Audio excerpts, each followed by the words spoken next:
polar rural, en fait, c'est parce que très souvent, quand on parle de romans policiers, on pense à la ville. C'est vrai qu'il y a énormément de romans policiers qui se passent dans des milieux urbains, et on oublie un petit peu tout un côté du polar qui est le polar à la campagne. Donc nous, on s'était dit qu'on allait un petit peu voir ce qui s'était fait. Au moment où on commençait cette exposition, on a commencé à chercher. De toute façon, le polar rural était un peu à la mode dans les journaux, à la télé, on en parlait un petit peu. Je me rappelle qu'est-ce qu'il y avait comme livre à l'époque. Il devait y avoir le livre Rural Noir qui était sorti, de Benoît Mainville par exemple. Il y avait la collection chez la manufacture de livres, la collection Territory qui explorait un petit peu les territoires ruraux. Il y avait un petit phénomène de mode, donc on s'est intéressé un petit peu à ce qui se passait. On s'est rendu compte très vite qu'en fait le polar parlait de la campagne dès ses débuts, hein, depuis toujours. On a replongé un petit peu par exemple dans Sherlock Holmes.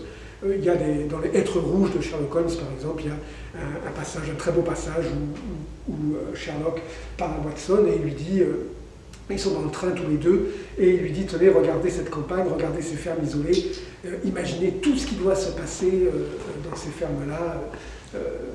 J'aimerais bien pouvoir soulever le toit de ces fermes-là, regarder à l'intérieur, je suis sûr qu'il y a des choses abominables qui se passent.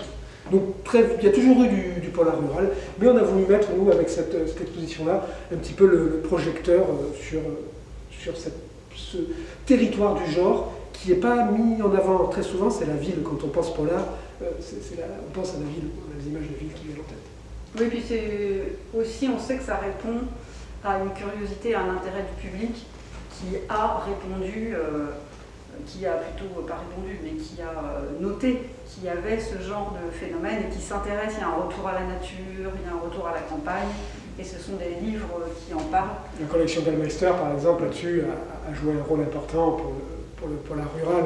Il y a eu toute cette collection qui parle des grands espaces. Tous ces auteurs chez Gallmeister a mis en avant à un moment donné aussi ce côté-là du polar, sans aucun doute, du roman noir. Donc il y a plein de romans à découvrir et on espère que l'exposition en donne un bon aperçu et qu'elle fait repartir les gens avec une grande liste de lecture. Et on a voulu le faire un petit peu autour du monde, hein, vous verrez, c'est le polar rural, il y en a un petit peu partout. Je regarde là parce que ça fait longtemps que je ne l'ai pas vu, moi.